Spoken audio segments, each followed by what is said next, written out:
The Eclipse of Arathor, Chapter 1. The rust of suspicion, the rain wasn't rain.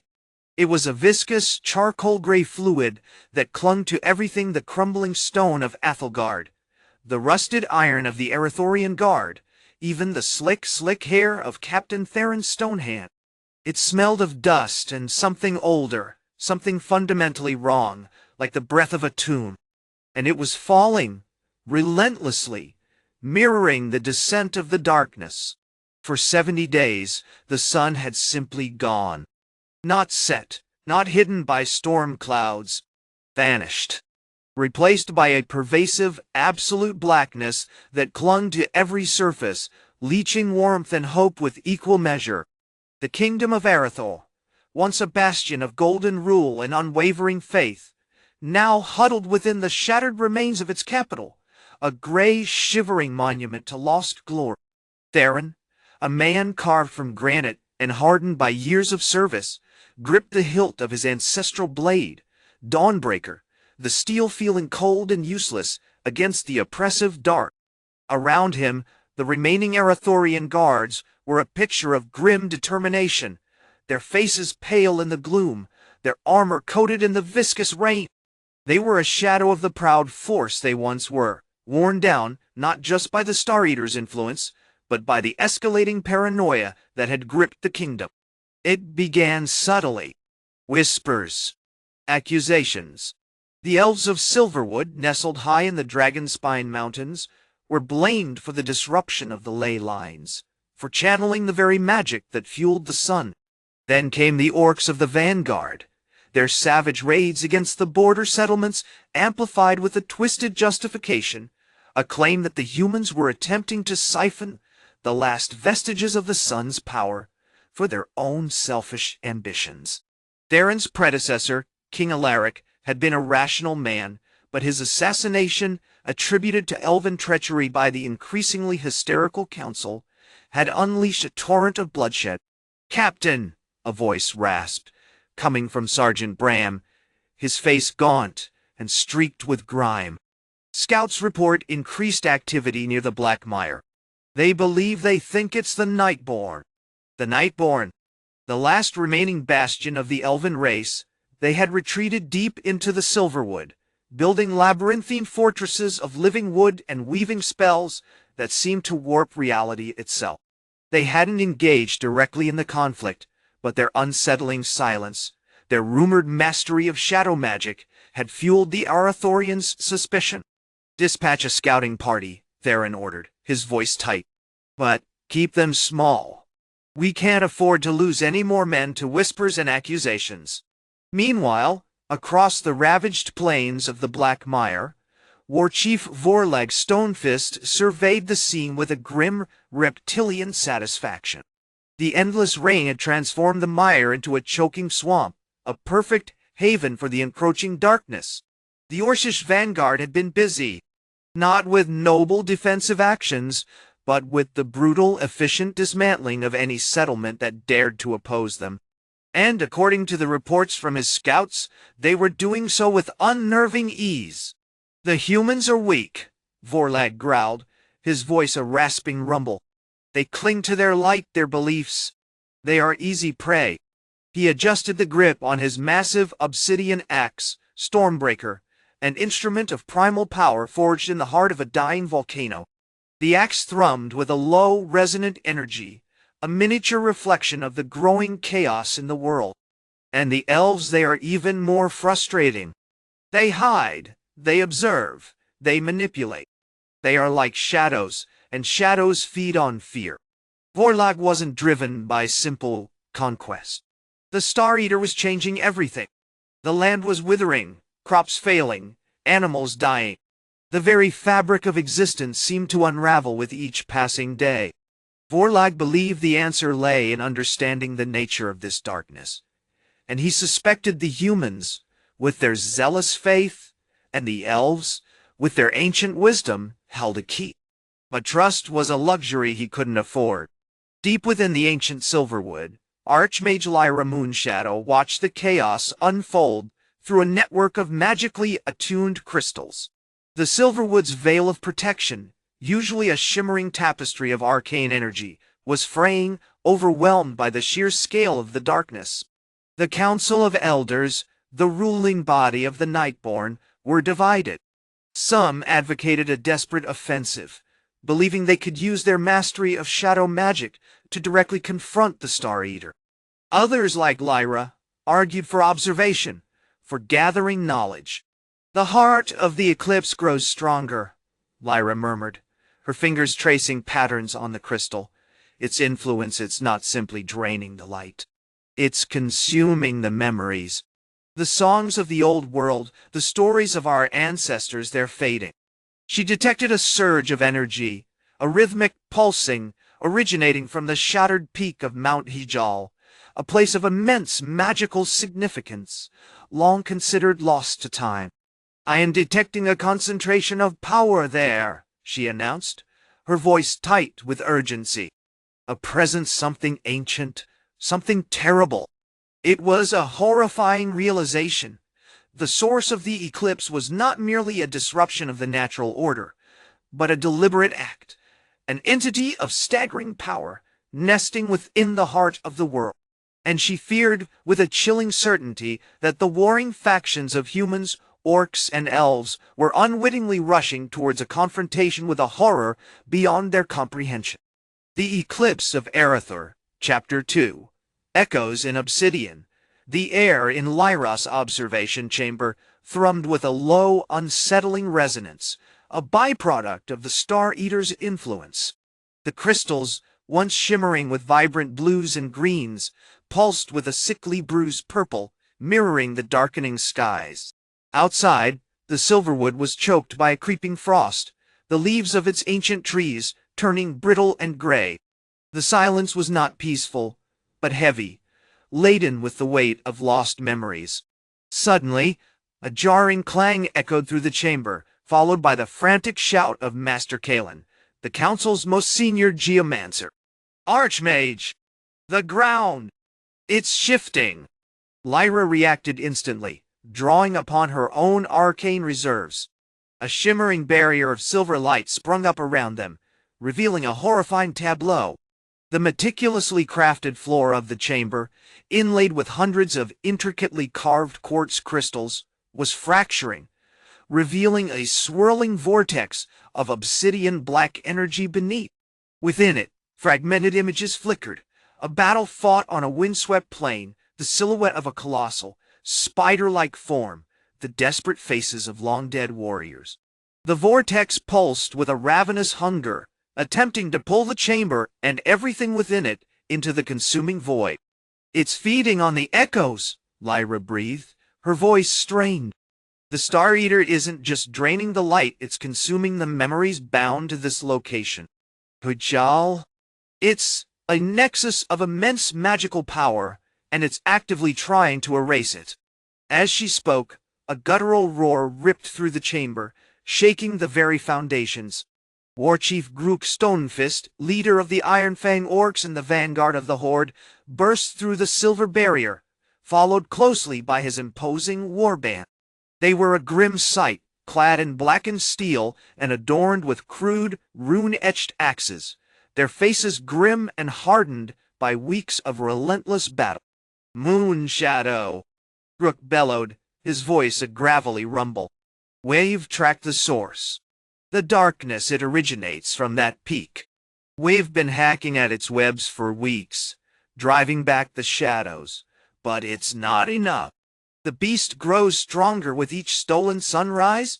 Behind him, Sir Kalen Thorn, a paladin of Arathor, stood stoic and resolute, his shield emblazoned with the golden sun, radiating a faint, defiant glow. He was a veteran of countless battles, his face etched with the scars of a world consumed by darkness, and his hand rested on the pommel of his ancestral blade, Sun's Fury. The elves speak of ancient wards, of rituals that could have stemmed this tide. "Have you found any trace of them?" Lyra shook her head, a sense of dread tightening her chest. "The wards are gone, Sir Kalen. Broken, corrupted by the Star Eater's influence. It's not just consuming light, it's unraveling magic itself." The very fabric of our reality is fraying.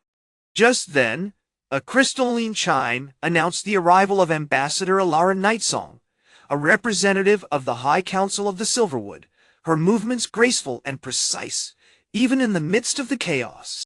Her eyes, normally the color of twilight, were now shadowed with an unnerving violet hue. "Archmage," she said, her voice measured, "we've detected a significant shift in the energy signature emanating from Hyjal. It's accelerating, and we believe we know why." Alara raised a hand, and a holographic projection flickered to life above a central dais. It depicted a complex network of interconnected nodes, glowing with pulsating energy, stretching from the shattered peak of Mount Hyjal outwards across the ravaged landscape. "The Star Eater," she explained, "isn't merely a beast. It's a conduit. It's actively manipulating the ley lines of Azeroth, amplifying the existing conflicts, drawing upon the chaos and despair to fuel its own growth. The initial attack wasn't an accident. It was a deliberate attempt to shatter the balance, to usher in an age of eternal twilight." A chilling realization dawned upon Lyra. "It's weaponizing the war," she whispered, her hand instinctively reaching for the crystal that resonated with the most potent echoes. "The humans, the orcs, the elves, we've all been pawns in its game." As if on cue, a tremor shook the chamber, and a voice, ancient and impossibly vast, resonated within their minds. It wasn't a spoken voice, but a torrent of raw thought, a cold, calculating presence that seemed to probe the very depths of their souls. "Such fragile creatures," the voice echoed, "consumed by petty grievances and blinded by your own ambition. You cling to your legends, to your beliefs. But the truth is simple: entropy is inevitable. And I am merely accelerating the process." Brook roared again, charging forward with his axe raised, preparing to meet the voice with steel and fury. But Lyra stopped him, raising a hand. "No! We cannot fight this with brute force. We must understand it. We must learn how to unravel its design." Looking down at the swirling vortex beneath the chamber, Lyra realized the horrifying truth: the Star Eater wasn't just a predator. It was a scholar, patiently gathering knowledge, manipulating the past, and using the present to weave a tapestry of eternal darkness. And the most terrifying part was, it was already winning. Chapter 3. The Weavers loomed. The silence, following Lyra's revelation, was heavier than the oppressive darkness. Brook, his face smeared with grime and etched with frustrated rage, lowered his axe, the rhythmic clang of its enchantment silenced. The air in the ancient citadel of Sylvanas, once a cathedral of vibrant magic, now throbbed with a sickly cold stillness. Even the flickering embers of the protective wards felt weaker, choked by the encroaching void. Across the chamber, Lord Valerius, the Paladin of the Silver Flame, remained rigidly upright, his shield radiating a ghostly blue light, the last vestige of its power. His usual unwavering faith seemed fractured, replaced by a grim, unsettling contemplation. Beside him, Archmage Theron, his silver hair now dull with shadow, meticulously examined the crystal Lyra held, the intricate carvings within seeming to writhe with a dark, internal light. "It is manipulating us," Theron finally said, his voice strained. "The tremors, the escalating paranoia, the subtle shifts in our memories, it's all calculated. The web of infinite night isn't just draining the land, it's rewriting reality itself." Valerius, ever the pragmatist, spoke next. "Then we fight not just a creature, but a mind. A monstrously intelligent one. This demands a different approach. Our traditional tactics, assault, defense, even this understanding will be futile. We need to disrupt its influence, to sever the threads of its manipulation." Lyra, still grappling with the implications of the entity's machinations, nodded slowly. "The crystal, it's responding to the echoes of its thoughts. It's not just recording, it's feeling the resonance of its operations. But I sensed something else, a pattern. It's not simply reacting to our emotions, it's anticipating them, feeding off our fears, our ambitions. Suddenly, the crystal flared with a blinding intensity, throwing the room into a momentary whiteout. When the light subsided, a holographic projection shimmered into existence above the vortex, a dizzying fractal landscape of shifting geometries, echoing with a low, humming resonance. It resembled a massive loom, intricately woven with threads of pure darkness, each strand pulsing with a malevolent energy. "It's building something," Theron exclaimed, his eyes wide with horrified understanding. "It's constructing a new reality, layer upon layer, using our past, our present, our fears as the raw material." As he spoke, the holographic loom moved, patterns shifting, weaving a new image into existence, a scene from the Citadel's own history. Valerius, a younger, more idealistic version of himself, arguing passionately for unity between the humans and the elves, advocating for a shared defense against a common threat. The image flickered, distorted, and then solidified into a scene of brutal conflict. Valerius, wielding a similar shield, leading an assault against a contingent of elven warriors, their faces contorted with hatred. "It's creating false memories, reinforcing our divisions," Valerius shouted, stepping back in disgust. "It's not just a predator, it's a propagandist, a master manipulator of history." Rook, surprisingly, was the first to react, a primal fury burning in his eyes. "Then we break the loom," he roared, hefting his axe once more. "We tear down this illusion." But Lyra held up a hand, stopping him. "That's precisely what it wants. A direct assault will only strengthen its control. We need to unravel its design, to expose the flaws in its narrative." She turned back to the crystal, focusing her will, attempting to delve deeper into the entity's consciousness. The crystal pulsed wildly, and the holographic loom began to unravel, the threads of darkness dissipating into shimmering motes of light. But as it did, the ancient voice, far colder and more resonant than before, filled their minds.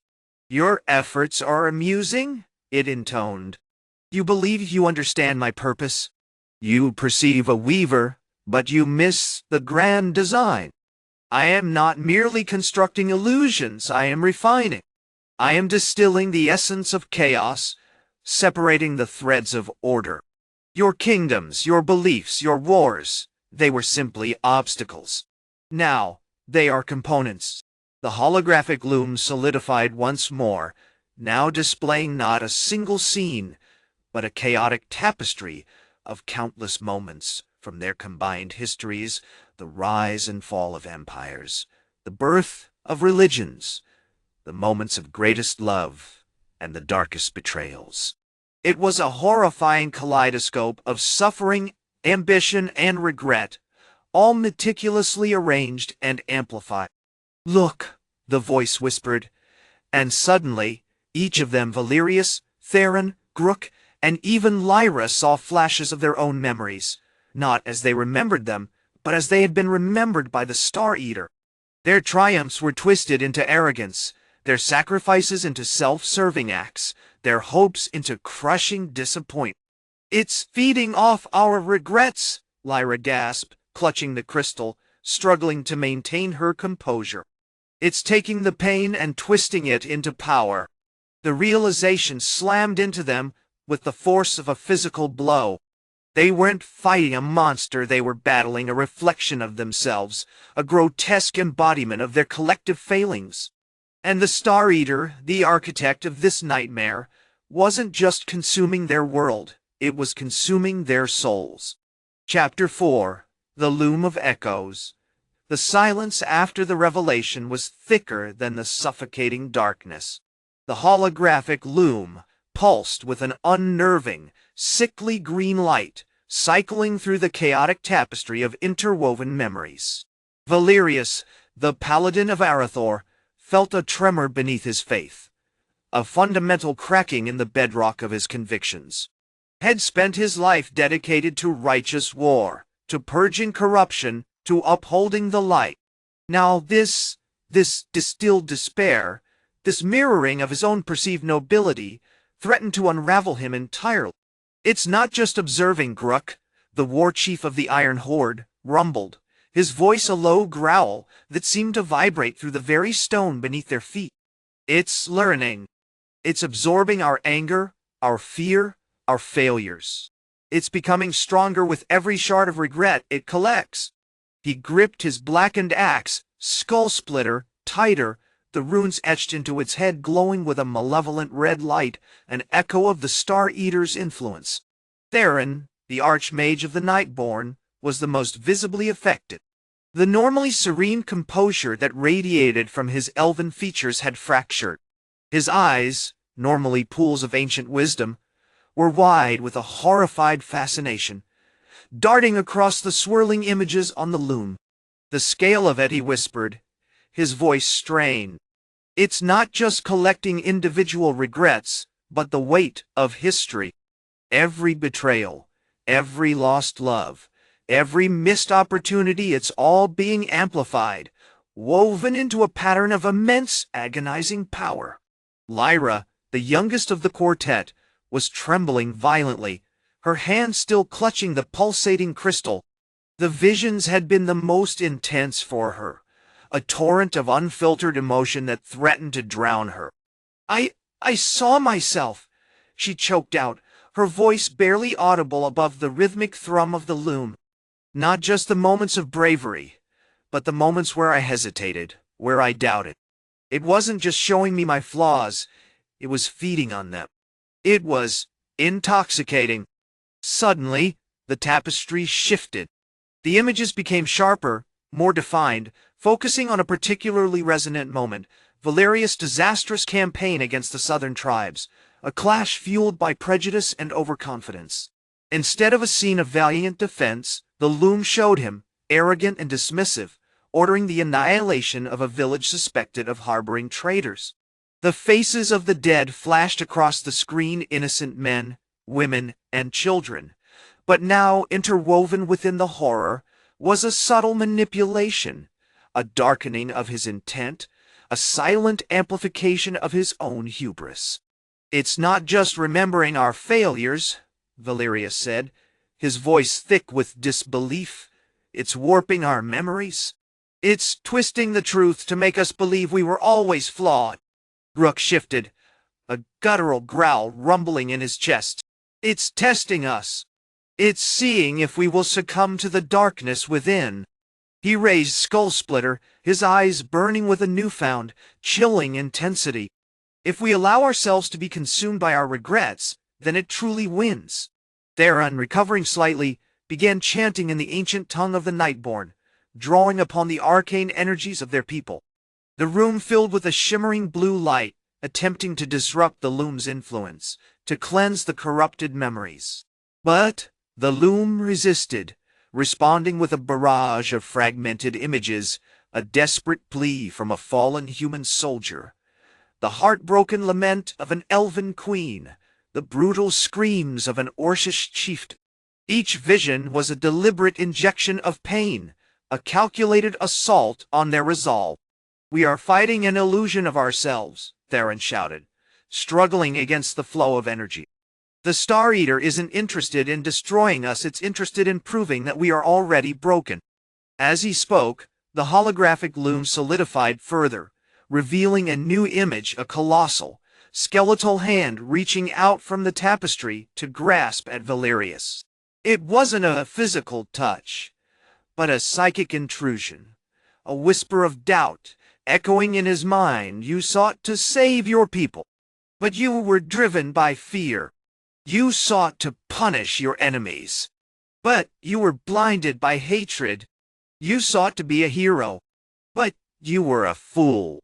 Valerius stumbled back, clutching at his chest, his face contorted in agony. It's inside my head." Lyra, recognizing the danger, instinctively focused her energy on the crystal, channeling her own will to counter the Star Eater's intrusion. The crystal pulsed with an even brighter light, creating a protective barrier around Valerius. But even as she fought, she realized the horrifying truth.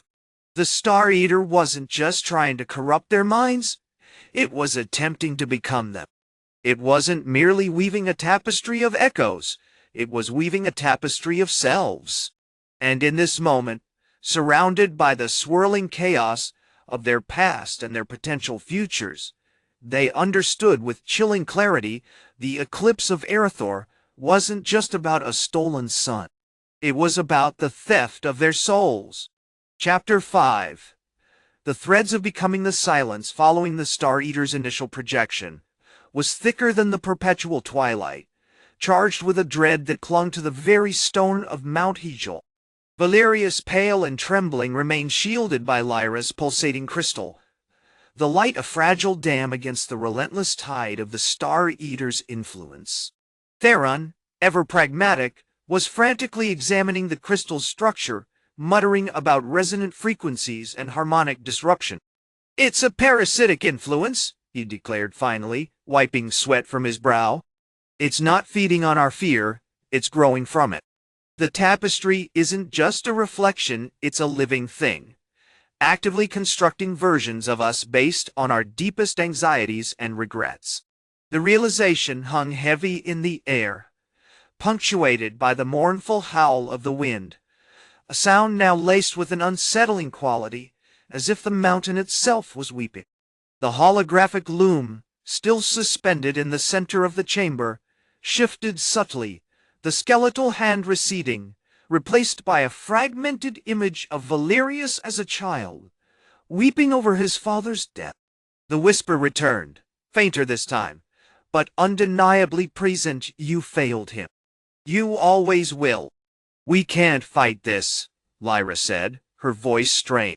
"We're battling phantoms, echoes of our own failings."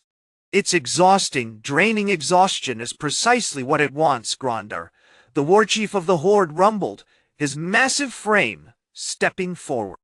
He was a figure of grim resolve, his scarred face etched with the burden of countless battles, but even he seemed unnerved by the unnatural stillness of the chamber, by the suffocating weight of the Star Eater's presence. "The elves speak of mana weaving, of channeling the lifeblood of the world. We speak of forging steel and breaking bones. Perhaps there is a way to disrupt the weaving itself." He gestured to his warband, a contingent of Orcish warriors, their obsidian axes gleaming faintly in the crystal's light. "Let them reinforce the barrier. Let them focus not on destroying, but on unraveling." The Orcish assault began, not with a furious onslaught, but with a methodical, almost surgical precision.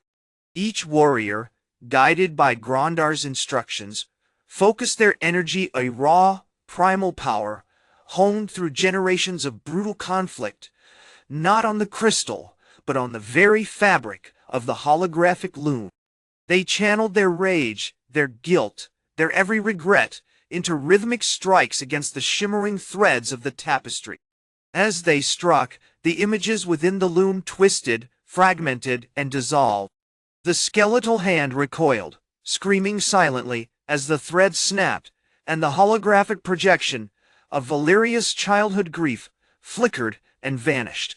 But with each disrupted thread, the whispers grew stronger, more insistent, more personal. Valerius writhed on the ground, consumed by a torrent of conflicting voices, his father berating him for his weakness, his fallen comrades accusing him of cowardice, the faces of those he had failed, repeating the same damning accusations endlessly. "It's feeding on our memories," he screamed, his voice raw with agony. "It's not just showing us what we fear, it's making us fear it." Lyra, realizing the shift in the Star Eater's tactics, reacted swiftly. She expanded the protective barrier, weaving a complex net of light around Valerius, attempting to isolate him from the chaotic flow of psychic energy. But the Star Eater was adapting, learning, becoming more sophisticated.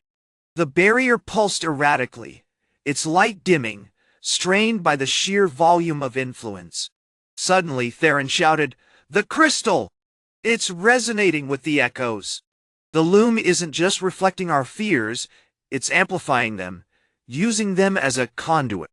He pointed to the crystal, which was now blazing with an unnatural violet light, the air around it shimmering with distorted images not just of their past, but of potential futures, of kingdoms crumbling, of alliances shattered, of themselves corrupted and consumed by darkness. "We need to break the connection," Lyra yelled, channeling her remaining energy into a concentrated blast of light. But the force was deflected, absorbed by the crystal, which now felt like a burning weight in her hands. As the crystal finally shattered, sending shards of light scattering across the chamber, a single clear voice cut through the cacophony. It wasn't a whisper or a fragment of regret, but a deliberate, chilling pronouncement, emanating not from the loom, but from within Valerius himself. "You sought to destroy me, but you already are me." Valerius rose slowly, his eyes now glowing with a malevolent violet light. He wasn't fighting them. He was the fight. His movements were fluid, graceful, terrifyingly efficient, and in his hand he held a shard of the shattered crystal, now pulsing with the essence of the Star Eater, a conduit for its growing power. The Eclipse of Arathor, it seemed, was about to claim not just a world, but a soul. Chapter 6. The Weavers. Truth, the silence that followed Valerius' pronouncement was a suffocating weight, thicker than the obsidian webbing clinging to the cavern walls. The violet light that had pulsed from the shattered crystal now lingered, a ghostly stain in the darkness, and the air vibrated with a low, unsettling hum. Theron, ever the pragmatist, was the first to break it. "He's feeding," he said, his voice tight with grim understanding. "The crystal wasn't just reflecting our fears, it was drawing them, nurturing them, and now he's consuming the residual energy, using it to bolster himself." Lyra, still trembling from the exertion, nodded slowly, her hand instinctively reaching for the deactivated glyphs carved into her gauntlet. "The loom isn't a mirror, it's a trap. A psychic echo chamber fueled by our deepest anxieties, and Valerius has a master weaver." Valerius, meanwhile, moved with an unnerving grace, circling them slowly, the violet shard in his hand, a malevolent beacon. His armor, once polished silver, was now stained with the residue of the absorbed void energy, swirling with the same unsettling purple hue. His face remained impassive, a mask of serene power, yet the violet light in his eyes held an ancient, predatory intelligence. "You misunderstand," he said, his voice a smooth, almost hypnotic baritone. "I did not steal the light. The light was always here, trapped, distorted, yearning for release. The loom simply provided the conduit, the means for its chaotic return." Warchief Groktar, who had remained a silent, watchful presence, shifted his immense frame, the rhythmic clang of his enchanted axe against his armor, a counterpoint to the unsettling hum. He stepped forward, his scarred face a study in unwavering resolve. "Words. He speaks with words. We fight with steel."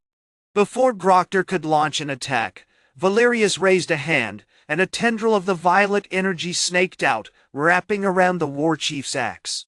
The weapon shuddered violently, the runes etched upon its blade momentarily flaring with a chaotic, corrupted light. Groktar roared in frustration, slamming his axe into the ground, sending a shockwave that momentarily disrupted the violet field. "The loom feeds on conviction," Valerius explained, his voice laced with a chilling amusement. "Your rage, your fear, your unwavering loyalty, they are its sustenance. Break that connection, and you break me." Recognizing the truth in his words, Theron quickly ordered a shift in tactics. "Lyra, focus your remaining energy on disrupting the flow of the violet energy. We need to create a counter-resonance, something to interrupt Valerius' control." Lyra, drawing deeply on her reserves, began to weave a complex series of light glyphs around herself, channeling the last vestiges of the sun's reflected energy. It was a desperate maneuver, a flickering shield against a tide of encroaching darkness. But the violet energy, now actively seeking to connect with her, pushed back with relentless force. As she struggled to maintain the shield, she noticed something unsettling. The images within the shattered crystal weren't just static. They were evolving.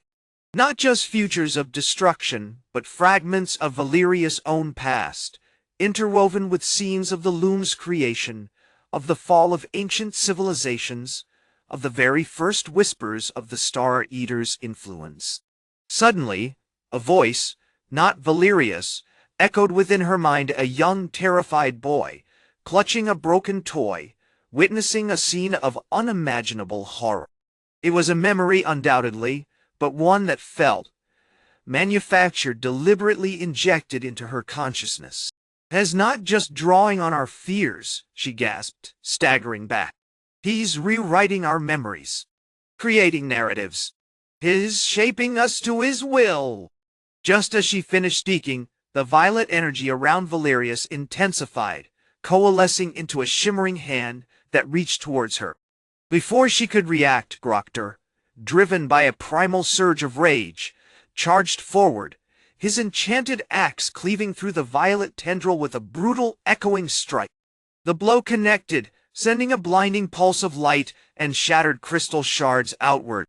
But instead of disrupting Valerius, it seemed to strengthen him.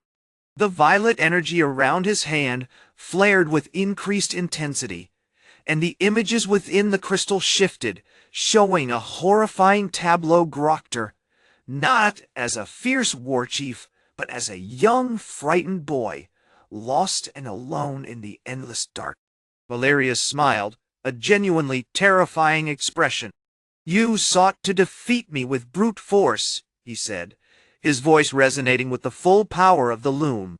"But you misunderstand the nature of conflict. True victory lies in understanding the enemy, in shaping his perceptions, in becoming the very nightmare he seeks to vanquish." The last of Lyra's energy flickered and died, and the violet light in the chamber pulsed with a newly terrifying brilliance. The Eclipse of Arathor, it seemed, was not merely about extinguishing a celestial horror, but about corrupting the very souls of those who dared to confront it. Chapter 7. The Weavers loomed the air in the obsidian archive, hung thick with the residue of Valerius' manipulation, a clinging violet dust that tasted of regret and distorted memory.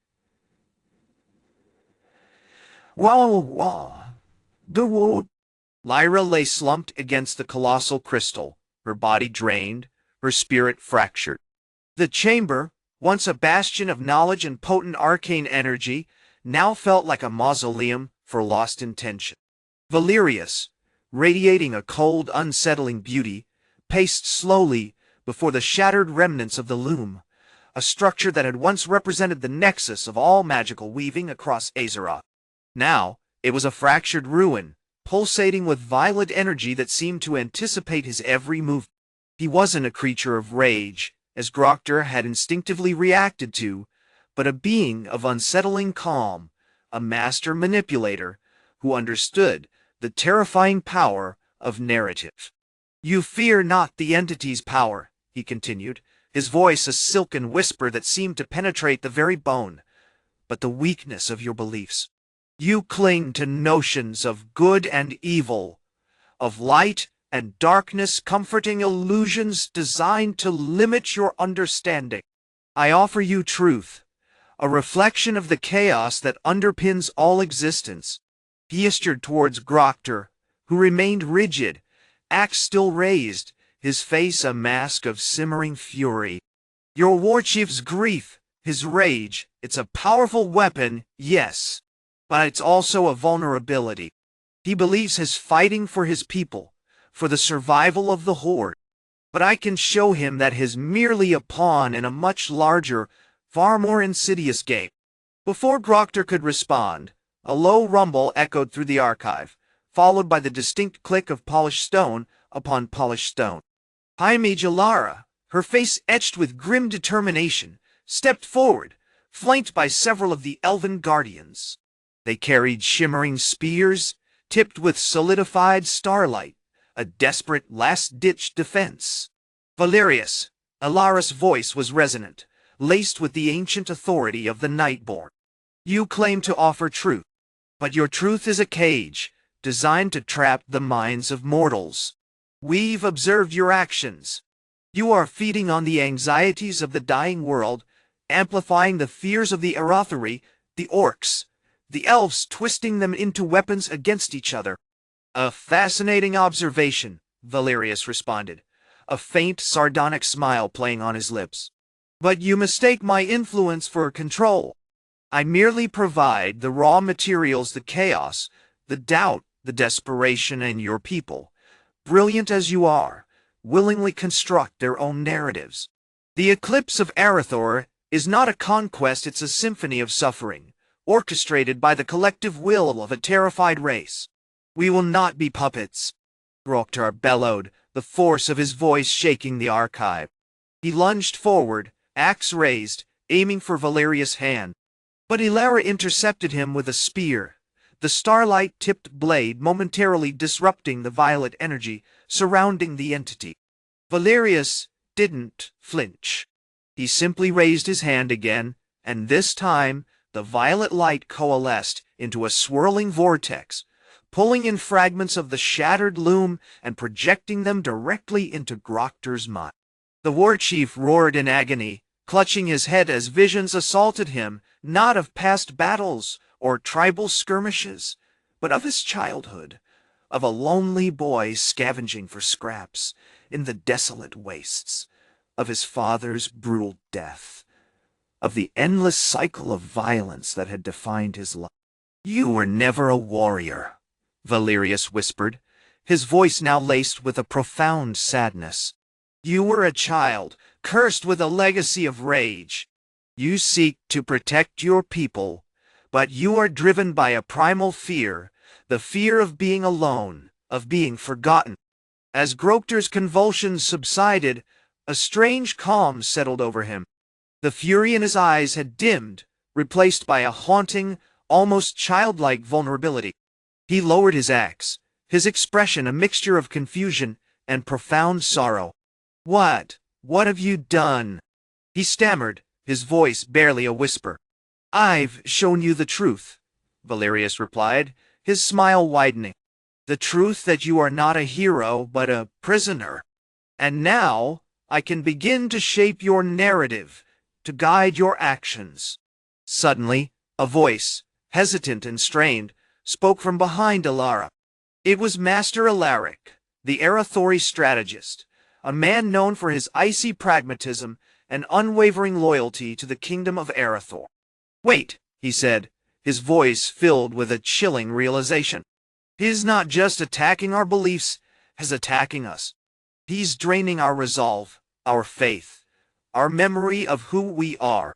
Valerius turned his attention to Alaric, his violet eyes gleaming with predatory amusement. Indeed, Warchief, he said, his voice dripping with icy satisfaction. The greatest weapon against any foe is not steel or magic, but the destruction of their very identity. Chapter 8. Echoes in the Void. The silence that followed the Star Eater's initial detonation was thicker, more suffocating than the oppressive dark. The air itself tasted of ozone and something ancient, like the dust of forgotten gods. Groktar, still slumped against the obsidian webbing, remained motionless, his massive frame radiating a subtle, chilling cold. Valerius, ever the meticulous observer, circled the Warchief, his gauntleted hand occasionally reaching out to brush a stray strand of gray hair from Groktar's forehead. Well, the shock, Valerius observed, his voice a low murmur, is receding. The void energy, it seems, is less a weapon and more a siphon. It feeds not on destruction, but on the very essence of being. Ilara, her silver hair plastered to her face with sweat, remained rigid, her hand hovering over the arcane focus, etched into her forearm. The solar flare, though momentarily unleashed, had drained her strength considerably. It's a terrifyingly efficient predator, she admitted, her voice strained. It doesn't simply extinguish life, it unravels it, thread by thread. Master Alaric, his usually impassive face etched with a grim fascination, moved forward, examining the shattered remnants of the web of infinite night. The structure, it wasn't merely a cage. It was a loom, weaving reality itself. The patterns, they resonate with the forgotten echoes of creation.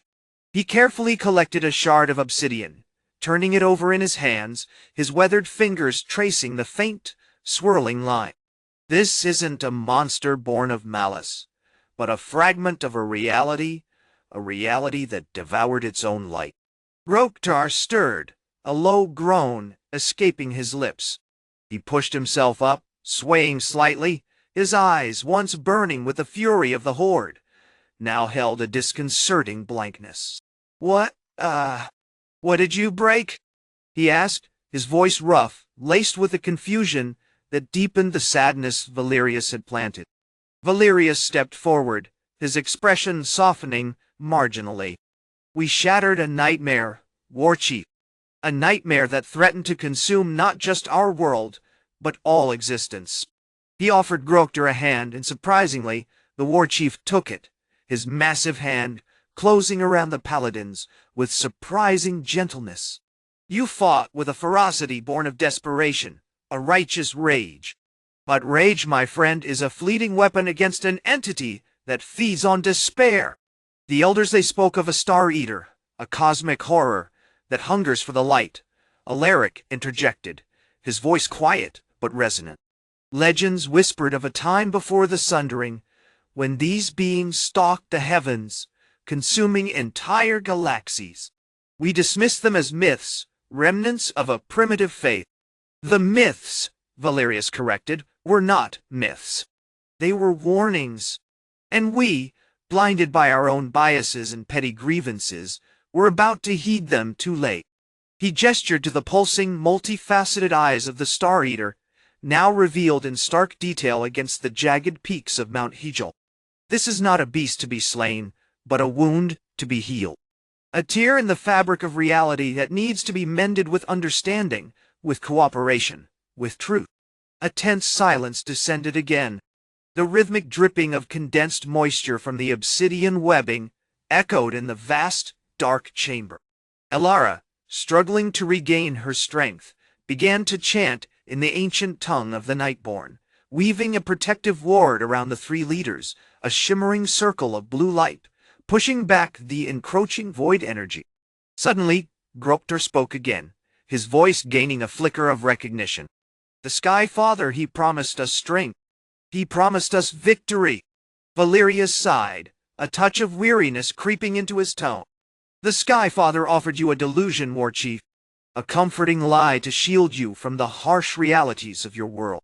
True strength lies not in blind faith, but in acknowledging the darkness, understanding its nature, and facing it with courage and reason." He turned his gaze to Alaric. "The elves, with their mastery of arcane energy, have discovered the key to reversing this process. They can draw upon the latent mana of the land, amplify it, and create a counterweave, a shield of pure light capable of sealing the wound." Alaric nodded slowly. "But it requires a synchronization, a shared focus. A convergence of energies, a sacrifice, in a sense. The elves need a conduit, a focal point for their power." He looked directly at Grokter, a subtle challenge in his eyes. Grokter, after a long moment of contemplation, straightened, his shoulders broadened, a new resolve hardening his gaze. "I will be the conduit," he declared, his voice gaining strength and conviction. "I will stand as a shield for my people, for the future. I will fight, not with rage, but with purpose." Valerius offered a small, almost imperceptible smile. "Indeed, Warchief. Perhaps, after all this time, you are finally learning what it means to be a warrior." Chapter 9. The Weaver's Heart. The air around Mount Hyjal throbbed with a sickly, iridescent energy. The darkness, though lessened, still clung to the slopes, a viscous, suffocating film that tasted of ash and forgotten stars. The remnants of the Star Eater's webbing, a tangle of obsidian strands shimmering with trapped void energy, lay strewn across the mountain's scarred face, a testament to the brutal struggle that had brought them this far. The combined forces of Arathor, the Horde Vanguard, and the Nightborne Elves were a jagged, tense tableau. Human banners, emblazoned with the silver griffin of Arathor, stood alongside the brutal, rune-etched standards of the Orcish Warchief's legions, and the serene, silver-leafed banners of the Elven Conclave. The silence, punctuated only by the crackling of the strategically placed pyres fueled with harvested shadow wood, was heavy with unspoken suspicion, a residue of months spent warring amongst themselves. Valerius, clad in shimmering plate armor that pulsed with a faint golden light, adjusted the intricate circlet upon his brow. He observed Grokter, the warchief of the Horde Vanguard, as the Orcish warband practiced their synchronized strikes. Grokter, a mound of muscle and scarred leather, moved with a controlled ferocity, his immense axe, Skullsplitter, singing with a low, resonant hum of magically reinforced steel. Alaric, the Archmage of the Nightborne, stood apart, a figure of austere grace amidst the chaos, meticulously monitoring the flow of energy with a complex array of crystalline lenses and runes etched onto his staff. "The convergence point is aligning," Alaric announced, his voice crisp and precise. "The ambient mana is intensifying, almost unbearably so. If we fail to synchronize within the next cycle, the energy will overwhelm us, potentially triggering a catastrophic feedback loop." Valerius nodded, understanding the gravity of the situation. They had spent weeks studying the Star Eater's anatomy, piecing together fragments of forgotten lore gleaned from crumbling temples and the whispered memories of ancient spirits. They knew with chilling certainty that the creature wasn't merely a devourer of light, it was a parasitic entity, feeding on the fundamental energies of Azeroth, actively unraveling the fabric of reality. The web of infinite night wasn't just a consequence of its presence, it was its creation, a woven tapestry of corrupted potential. "The elves' counterweave will be our primary defense," Valerius explained, his voice carrying a note of urgency. "It's a complex process, requiring absolute precision. Alaric, I need you to maintain the stabilizing runes throughout the synchronization. Grokter, your warriors will act as the initial barrier, channeling the raw energy towards the convergence point." Grokter grunted, a sound that carried the weight of countless battles and the burden of leadership. "The runes, they feel different. Hotter. Dual. Like a burning wound." "That's the raw magic being pulled towards the point," Alaric replied, his eyes focused intently on the swirling energies. "It's volatile, unpredictable. You must maintain a disciplined formation, shield your eyes, and focus solely on directing the flow." The synchronized movements began.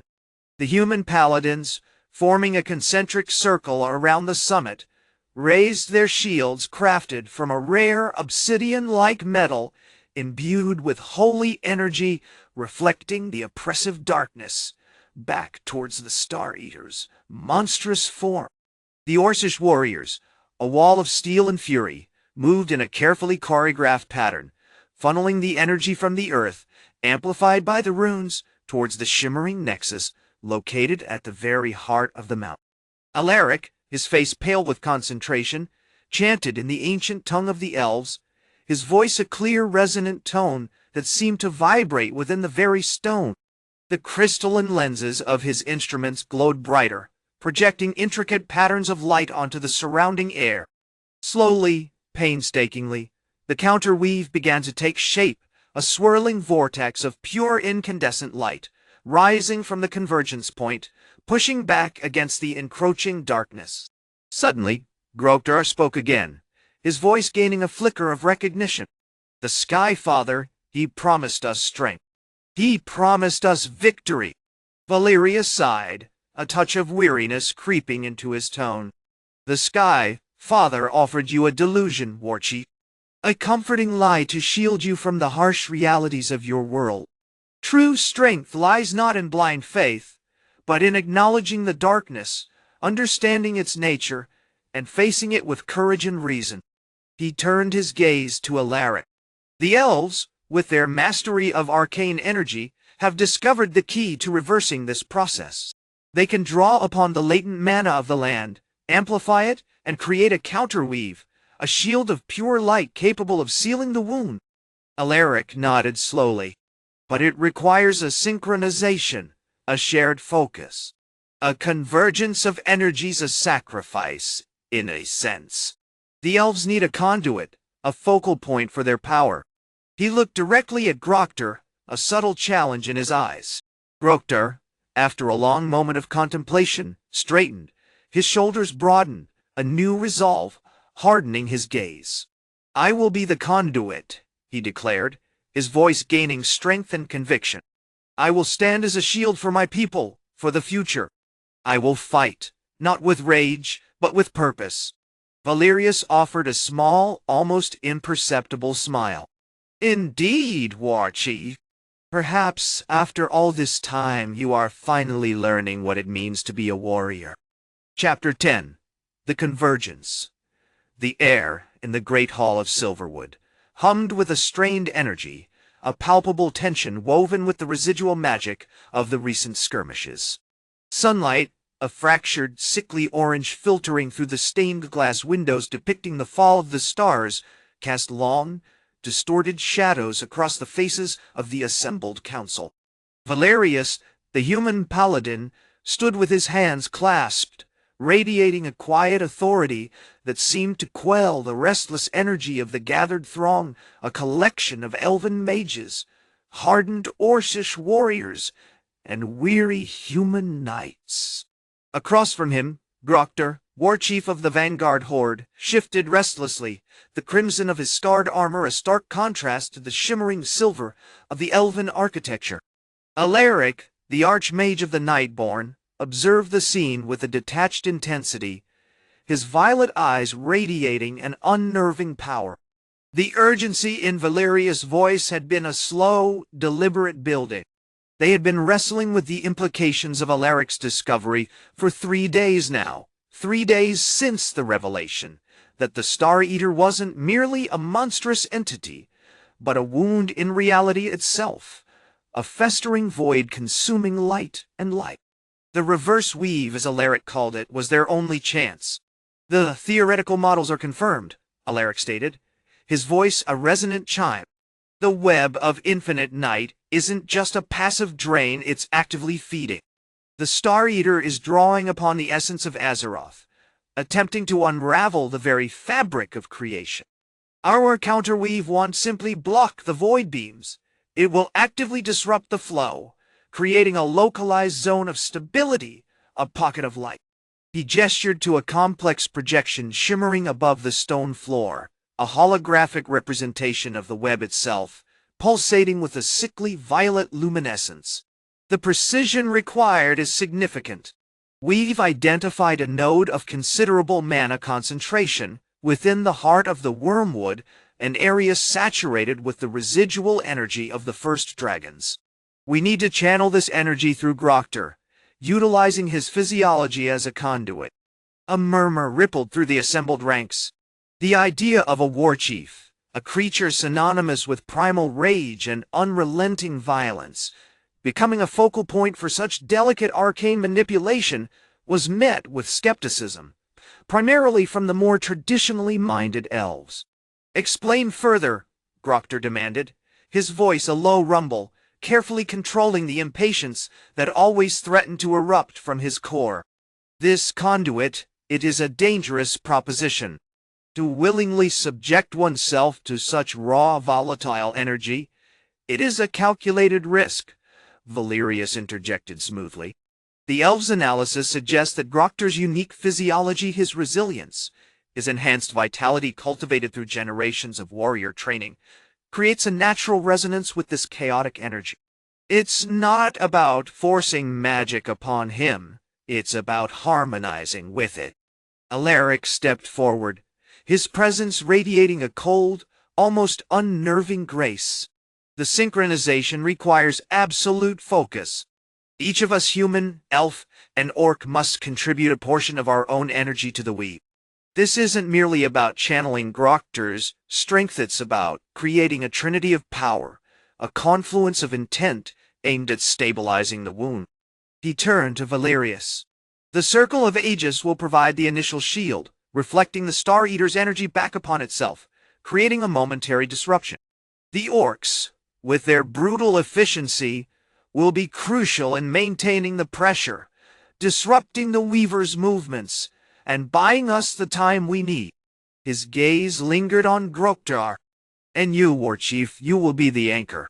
Your strength, your will, your very existence will become the core of the counterweave. A long silence followed, broken only by the crackling of arcane energy. Then Groktar straightened, the weight of responsibility settling upon his broad shoulders. He ran a calloused hand over his scarred face, a flicker of something akin to solemn understanding in his eyes. The Sky Father, he promised us strength. Ideal. He promised us victory, he repeated, the words echoing with a fervent belief that had sustained the Horde through countless battles. Valerius sighed, a touch of weariness creeping into his tone. The Sky Father offered you a delusion, Warchief, a comforting lie to shield you from the harsh realities of your world. True strength lies not in blind faith, but in acknowledging the darkness, understanding its nature, and facing it with courage and reason. He turned his gaze to Alaric. The elves, with their mastery of arcane energy, have discovered the key to reversing this process. They can draw upon the latent mana of the land, amplify it, and create a counterweave, a shield of pure light capable of sealing the wound. Alaric nodded slowly. But it requires a synchronization, a shared focus, a convergence of energies, a sacrifice in a sense. The elves need a conduit, a focal point for their power. He looked directly at Groktar, a subtle challenge in his eyes. Groktar, after a long moment of contemplation, straightened, his shoulders broadened, a new resolve hardening his gaze. I will be the conduit, he declared, his voice gaining strength and conviction. I will stand as a shield for my people, for the future. I will fight not with rage but with purpose. Valerius offered a small, almost imperceptible smile. Indeed, Warchief. Perhaps after all this time, you are finally learning what it means to be a warrior.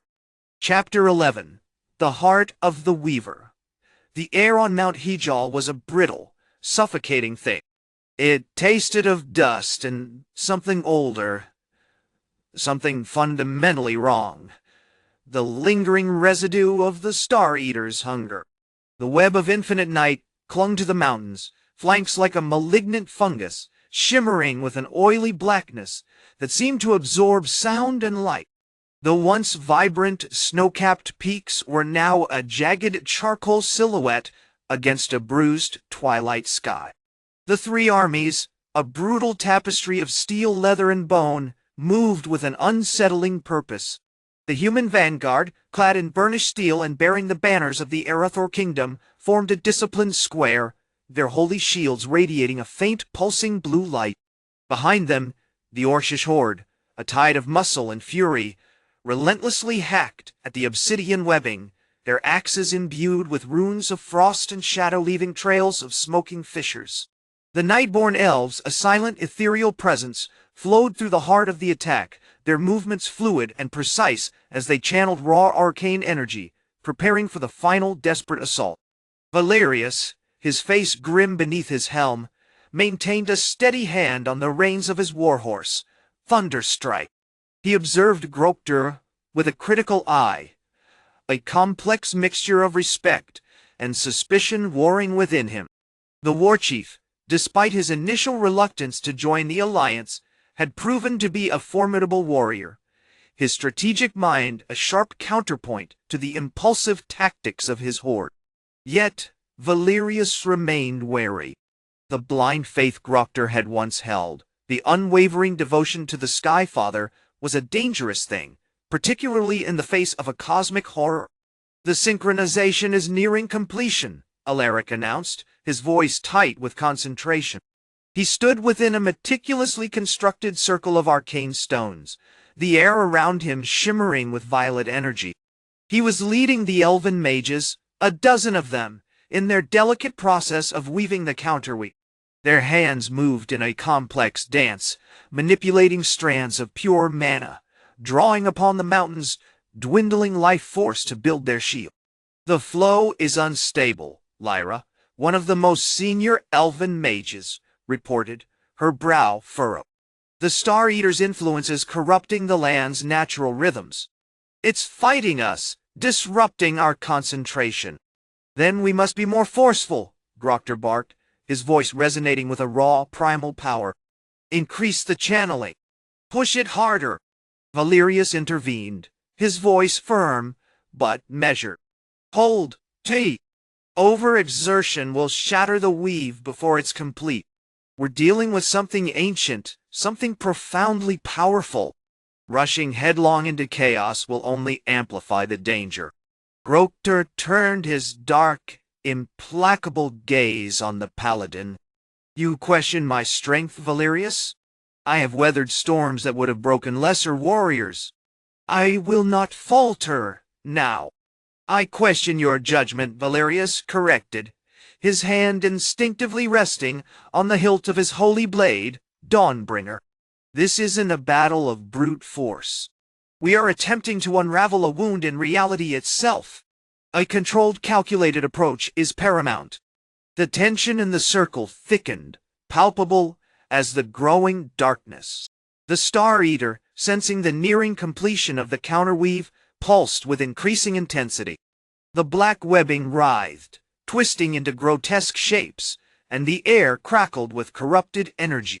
Suddenly a wave of excruciating pain ripped through Alaric. He staggered, clutching his head, his face contorted in agony. The conduit is overloaded. Lyra screamed, her voice strained. The connection is becoming unstable. It's drawing too much power. It became horrifyingly clear. Grokter, standing as the intended focal point for the elven magic, was absorbing the raw energy meant to destroy the entity. The Warchief's skin began to glow with an unnatural, pulsating light, and he swayed on his feet, his face slick with sweat. It's consuming me, he roared, struggling against the overwhelming influx of power.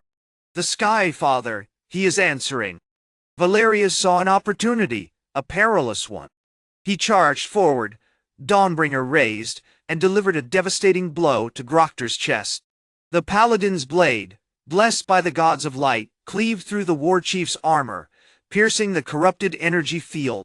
Grokter screamed, a sound of agony and bewildered terror, and collapsed to his knees.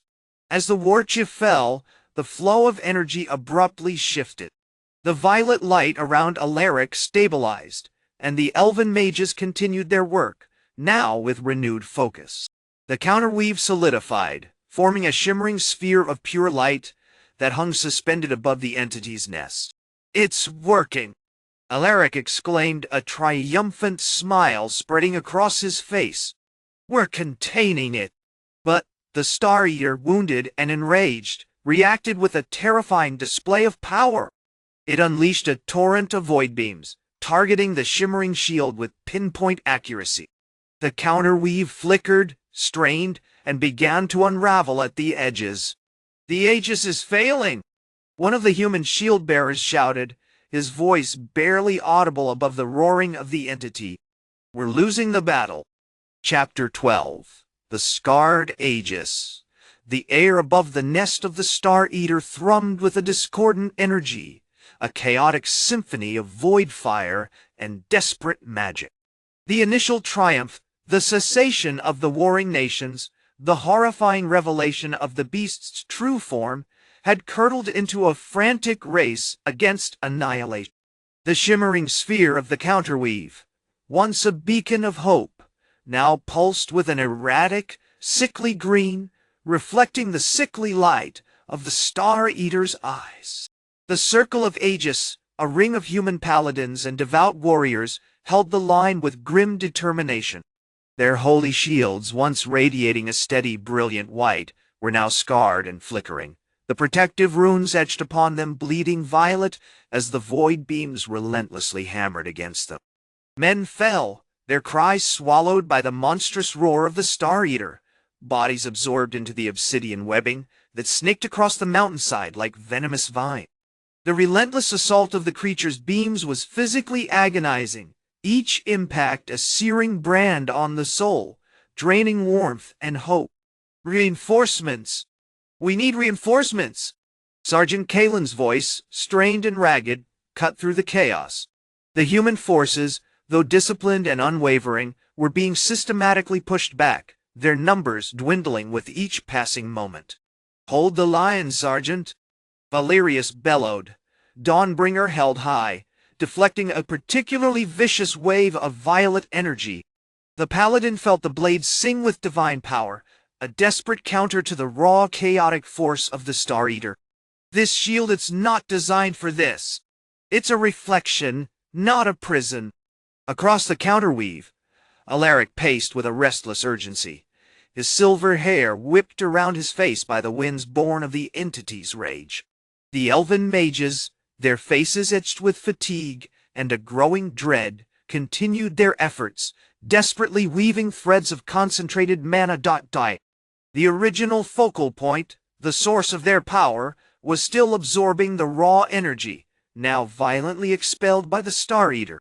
The violet light surrounding the Archmage intensified, the effort visibly taking a toll on his already weakened state.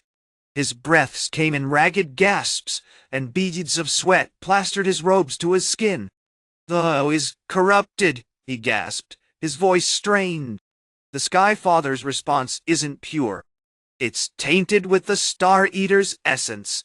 We are fighting a reflection of ourselves. Groktar, his body still convulsing from Valerius' blow, lay prone amidst the fallen, a grotesque tableau of corrupted power. The unnatural luminescence that had briefly enveloped him was fading, leaving him pale and shivering, his eyes wide with a primal terror. The Orcish warriors, initially emboldened by the Warchief's defiance, now hesitated, their usual ferocity tempered by the horrifying realization of the situation. They were instruments of a power they didn't fully understand, a vessel for a consuming void.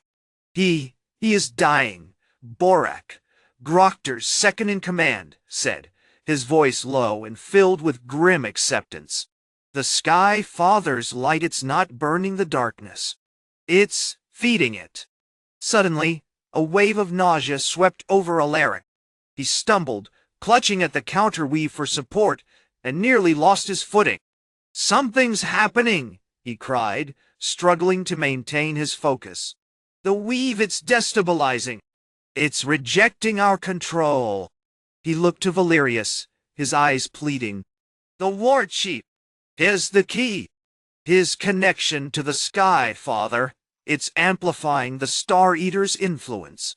Valerius, seeing the desperation in Alaric's eyes, understood.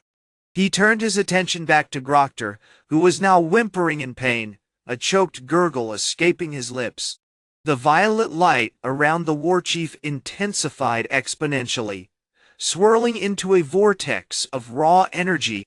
His body began to visibly shift, his features blurring, as if struggling against an unseen force. "It's consuming me," he roared, a sound of agonizing loss and confused defiance. "The Sky Father, he is answering." But the answer was not salvation. It was annihilation. As Groktar's form fully succumbed to the corrupted energy, a tendril of pure void fire erupted from his chest, snaking across the counterweave, and instantly obliterating a significant section of the shimmering shield. The remaining mages cried out in unison, as the violet light around Alaric flickered violently, threatening to extinguish completely. "The Aegis is failing!" Kalen shouted again, his voice cracking with despair. "We're losing the battle." As the last vestiges of the counterweave crumbled, A single malevolent eye of the Star Eater opened, focusing its horrifying gaze directly upon Alaric. The Archmage felt a psychic pressure, a probing, invasive force attempting to unravel his very mind. He screamed, a raw, primal sound of terror, and collapsed to the ground, his body convulsing as the void energy attempted to claim him. The darkness had begun to win. Chapter 13. The Shattered Covenant. The air hung thick with the smell of ozone and burnt bone. The silence following Alaric's collapse was more terrifying than the pulsing violet agony of the Star Eater's presence. The circle of Aegis, once a bastion of defiant light, was now a ragged, sputtering ring, its shimmering threads frayed and bleeding darkness. Kalen, still clutching his shattered staff, lay sprawled amidst the fallen mages, his eyes wide with a horror that transcended physical pain. Valerius, miraculously untouched, rose to his feet, his holy symbol a miniature, radiant sun pulsing with strained energy. He felt the weight of the kingdom's fate pressing upon him, a suffocating burden of responsibility. The humans, normally a bastion of unwavering faith, were beginning to crack, their faces etched with a grim understanding of their mortality. The echoes of Alaric's scream, the violation of his mind, reverberated through the chamber, seeding doubt and fear. Silence, Valerius commanded, his voice resonating with a forced authority. Panic solves nothing. We must assess. Grokdar's sacrifice had accelerated the Star Eater's dominion, but it also revealed something crucial. He gestured towards the gaping void where the Warchief had stood, now filled with a swirling, viscous substance that smelled of ice and despair. The Sky Father isn't merely amplifying the entity as feeding it. The corrupted energy isn't just emanating from the Star Eater, it's flowing through him, through the very fabric of the Horde. From the shadows, Grokdar's hulking form stirred. Though his body had been consumed, a sliver of his essence, a shimmering husk of violet energy, remained tethered to the corrupted wheat. It writhed slowly, instinctively, as if trying to reconnect with the source, with the Sky Father's twisted blessing. It's a feedback loop, growled Borin Stonehand, the grizzled Orcish veteran who had been coordinating the ground assault. The Warchief was channeling the energy of the void, attempting to harness it for the Horde. The Sky Father responded, offering him power, but corrupting him in return. The Star Eater isn't just a threat, it's a consequence. The arrival of a contingent of Nightborne, led by the stern and pragmatic Lyra Shadowmoon, brought a new, chilling observation. The web of infinite night isn't just a visual phenomenon, she reported, her voice laced with a bone-deep cold. It's disrupting the flow of magic. Our spells are weaker, less precise. It's as though the Star Eater is actively stealing the very essence of our art. Despite the mounting evidence of a deeper, more insidious threat, a crucial element remained obscured. The reason for the sudden, desperate amplification of the Sky Father's power, a power that ultimately served to fuel the very entity they were fighting.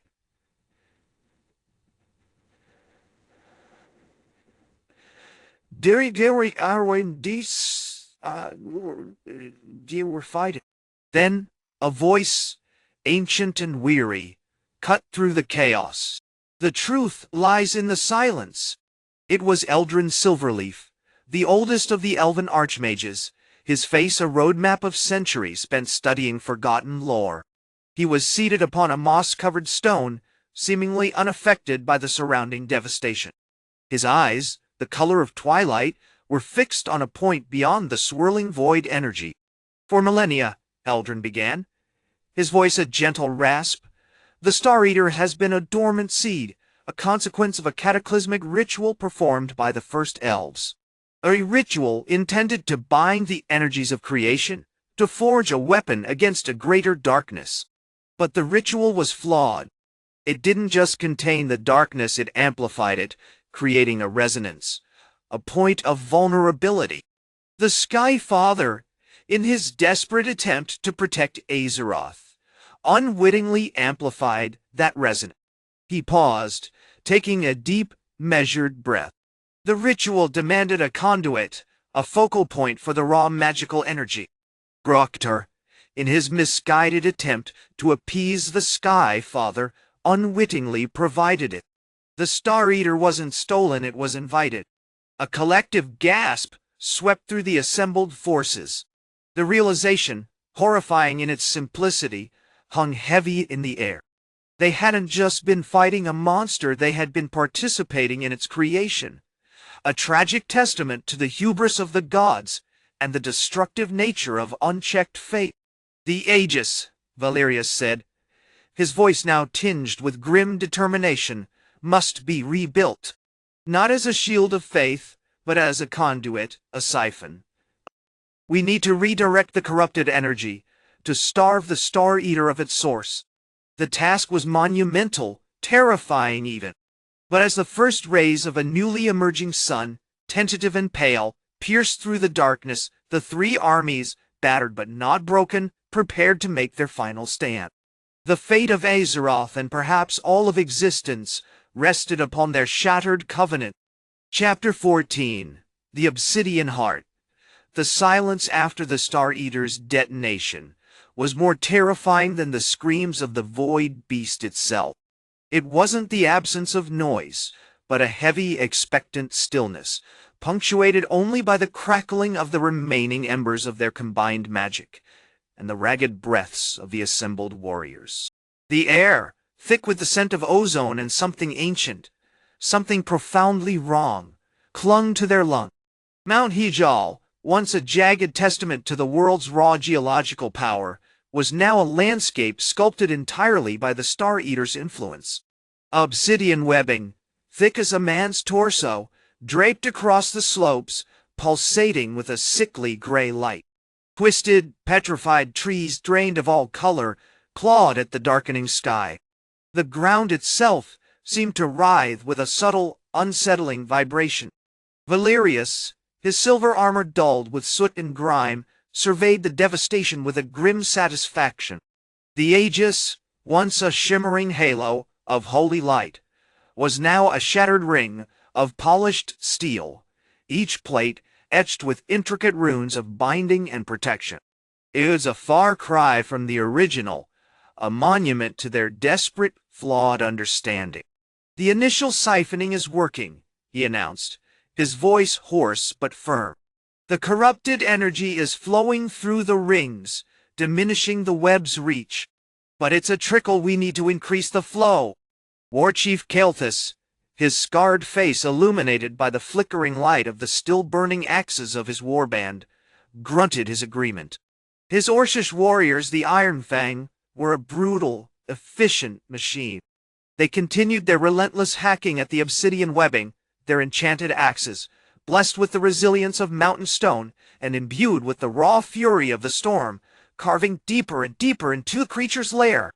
"The beast doesn't feel pain," he growled, pausing to wipe the residue of void energy from his faceplate. "It feels possibility. We must sever that connection, cut off its means of feeding."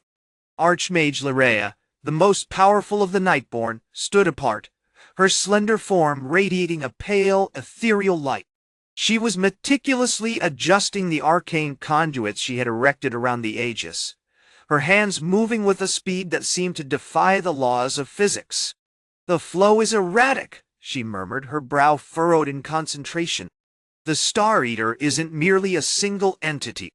It's a locus, a nexus of corrupted energy. We're attempting to draw it in, but it's fighting back, influencing the flow, creating echoes." Suddenly, a searing pain lanced through Valerius' arm. He cried out, clutching at the Aegis core, where a tendril of gray energy had latched onto his armor. The runes flared violently, momentarily blinding. "Valerius!" shouted Seraphina, a young human paladin, rushing to his side, her holy blade, Dawnbreaker, already raised. "The energy is destabilizing the Aegis." Lyrea, sensing the shift in the magic, added, "It's resisting our control. It's attempting to rebuild the web, to reinforce its hold." Kael'thas, seeing an opportunity, roared and surged forward, leading a contingent of Ironfang warriors. They hacked with renewed ferocity, not just at the webbing, but at the source of the energy, a pulsating obsidian heart embedded deep within the creature's mass. It was the heart of the Star Eater, the point of its unnatural existence. As the Orcish axes struck, the obsidian heart pulsed violently, sending waves of corrupted energy rippling outwards. The Aegis groaned under the strain, and the runes began to crack. Valeria, struggling against the overwhelming force, shouted, "We need to amplify the flow! Lyrea, focus your power. Channel the ambient mana of the mountain." Lyrea, drawing upon the ancient magic slumbering beneath Mount Hyjal, began to chant in the archaic tongue of the first elves. The air around her shimmered, and a torrent of pure white energy coalesced around her, forming a shimmering sphere. She directed it towards the Aegis, and with a blinding flash, the flow of corrupted energy increased tenfold. But it wasn't enough. Wee-woo! The Star Eater writhed, its many eyes now burning with an icy blue light, fixating on the three armies. The obsidian webbing thickened, reforming around the injured Aegis, and a low, guttural growl echoed through the mountain. Kael'thas, his voice a primal roar, charged forward again, his axe a whirlwind of destruction. Break its connection. Crush its heart.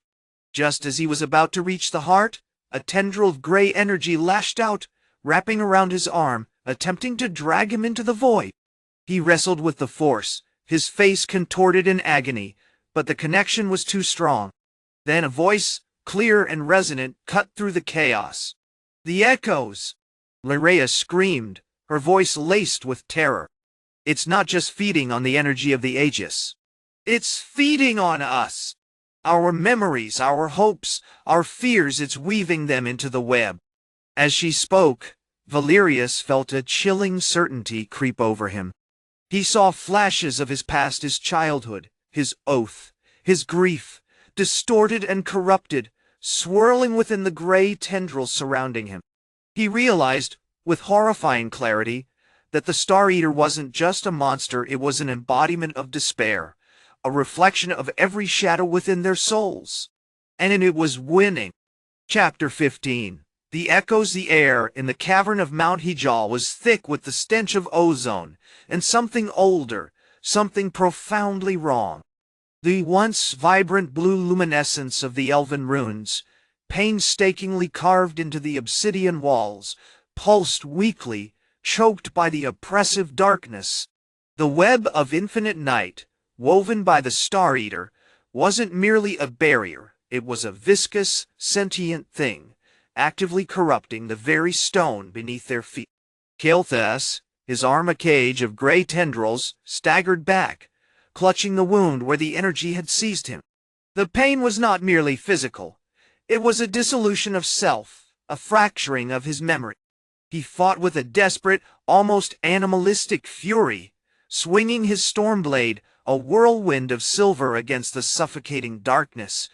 But each strike felt futile, the blade merely carving fleeting lines in the growing obsidian. "Focus, Kael'thas!" Valerius bellowed, his voice strained against the creature's influence. He was channeling the last vestiges of the Circle of Aegis, desperately reinforcing the shields. But the corrupted energy seemed to anticipate his movements, flowing around his efforts like a malevolent tide. His face was pale, etched with the icy terror Lyrea had unleashed.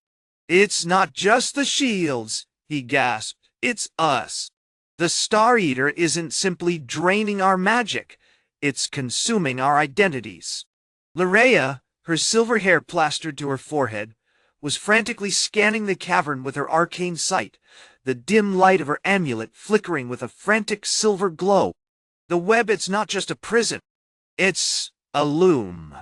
It's gathering our memories, our regrets, our darkest impulses, and using them to strengthen itself." Her voice was a fractured whisper, layered with a growing sense of dread. The Orcish Warband, led by Warchief Boruk Stonefist, remained a wall of furious, scarred flesh. Their enchanted axes, humming with residual magic, continued their relentless assault, hacking at the obsidian webbing with savage precision. Baruk, a towering figure even amongst his kin, roared with each swing, a primal defiance against the encroaching darkness. Had seen too much death, too much loss, and the Star Eater's insidious influence played on that, amplifying his grief, whispering doubts about his leadership, painting him as a failure. "It twists," Baruk snarled, wiping a smear of black ichor from his axe blade. "It twists the good in us. Makes us fight ourselves just as much as it does the Star Eater." The effect was becoming tragically clear. Even amongst the ranks of the Human Paladins a subtle shift was occurring. Sir Gareth, renowned for his unwavering faith, was vacillating, his movements less decisive, his voice hesitant. The visions, Leraya's discovery, were infecting the minds of even the strongest. I saw my father," Gareth stammered, clutching his holy symbol. He was blaming me for his death, accusing me of weakness." The realization hung in the air, heavy and suffocating. The Star Eater wasn't just a predator, it was a mirror, reflecting their deepest insecurities, their most painful regrets. Suddenly, the ground beneath them shuddered violently. The obsidian webbing pulsed with renewed intensity, a rhythmic throbbing that resonated deep within their bones. The Star Eater, sensing the strengthening of the Aegis, had turned its attention to its most vulnerable point, the three armies united. "It's feeding on our resolve," Lyraya screamed, her voice rising above the chaos. "It wants us to break, to succumb to despair. We must resist." She raised her hands, channeling her remaining mana into a desperate, shimmering dome around Kael'thas, attempting to shield him from the tendrils. Kael'thas, battling the agonizing intrusion into his mind, managed to sever the connection with a burst of raw magical energy. The tendril recoiled with a hiss of corrupted light, but the effort drained him completely, collapsing to his knees, gasping for breath. "We need a new strategy," Valeria said, his voice grim. "We can't simply attack. We have to fight it, not just the web." He turned to Baruk, his eyes conveying a silent plea for action. "Warchief, your warrior's strength is the key. We need a coordinated assault, a controlled burn. Focus on disrupting the flow of energy, severing the connections." Baruk considered this, his face a mask of grim determination. "Then let us show this thing what it means to be denied. Let it feel the fury of the Horde." He raised his axe, a guttural roar erupting from his throat, and the Orcish warband surged forward, a tide of steel and fury, targeting the most densely woven sections of the web. But the web, strengthened by the torrent of fragmented memories, recoiled with unsettling intelligence, anticipating their every move, wrapping around their axes, draining their energy, feeding on their fear. The Eclipse of Arathor, it seemed, was not just a battle against a monster. It was a battle for their very souls.